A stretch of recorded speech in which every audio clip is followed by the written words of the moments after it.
Hello again, YouTubers, aviation enthusiasts, and aviators. This is Don again, doing another video. It's a beautiful Saturday. Actually, it's kind of a overcast Saturday morning for August. It rained last night.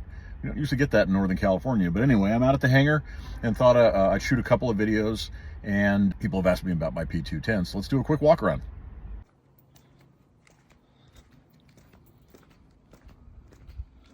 There's some of that overcast that I was talking about. It's really humid too. Not as bad as Florida a couple of months ago at flight safety, but definitely more humid than normal. All right, let's take a look at the inside. It's actually sometimes easier to check out the panel from out here, on the co-pilot side. So there are the avionics, you can see. As I'll explain, I've done a lot of work in here. Note one of my favorite part is the upgraded rocker switches. We did this as part of the panel. Go ahead and shut some of this stuff off. There we go.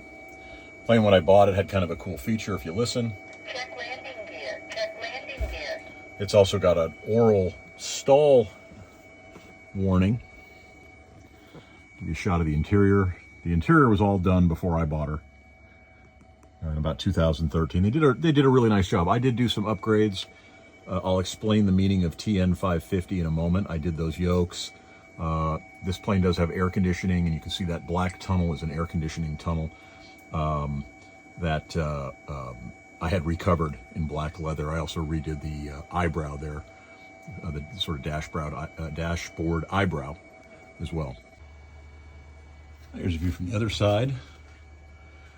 So again, those of you new to the P210, the biggest difference between a P210 and every other 210 is I only have one door. So everybody's got to get in here, and you got to kind of slide over. And then the co-pilot would get in that seat. And then the emergency exit we use for ventilation and stuff. And there you go. So let me give you a little history of the panel. And it starts with the engine. I bought this plane back in 2020, and a very long story later, I decided that I was going to go ahead and do what's called a Vitatoe upgrade, and it involves taking the stock TSIO 520 and replacing it with a turbo normalized 550, which is basically the same as the Cirrus engine. That was a huge job, 4 months, many dollars, but it all came out great. And while it was down, I decided to go ahead and upgrade the panel. So I've got some pictures and another video where I have my old panel, but I used to have an older model G600 primary flight display. This is the new TXI. It's all touchscreen.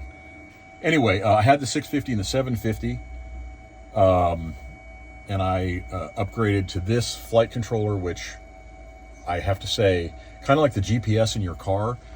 When I was younger, I thought whoever would need that, and now I can't get out of the driveway without my GPS. This device here is a flight controller. I can control all the presettings for the autopilot, so I can set a speed, I can set an altitude, I can set a vertical speed, all controlled through this one controller. And that device basically allows my hand to go to one place to do just about everything that I need to do while flying. So highly recommend. So let's talk about the airframe. So this is a 1979 Cessna P210 November.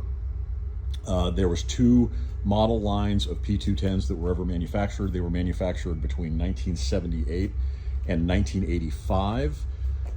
May actually be 86s out there too, but I'll explain that in a minute.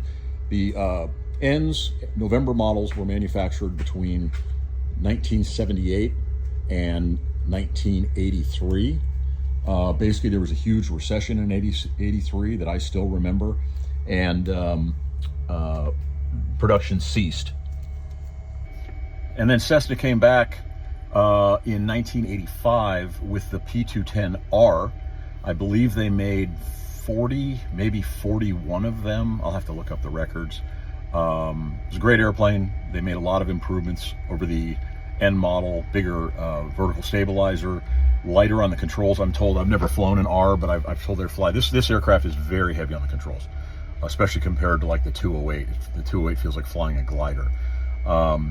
There was some improvements. They went to a dual intercooler 520, which solved some of the heating and cooling problems that we had in the stock 520s in the ends, which is exactly why I went to the 550 Vitatoe. And it is, to say that it is a night and day difference between the original engine in my plane and the Vitatoe is just a complete understatement. There's one other airplane that's in the same class, and that's arguably the Piper Malibu.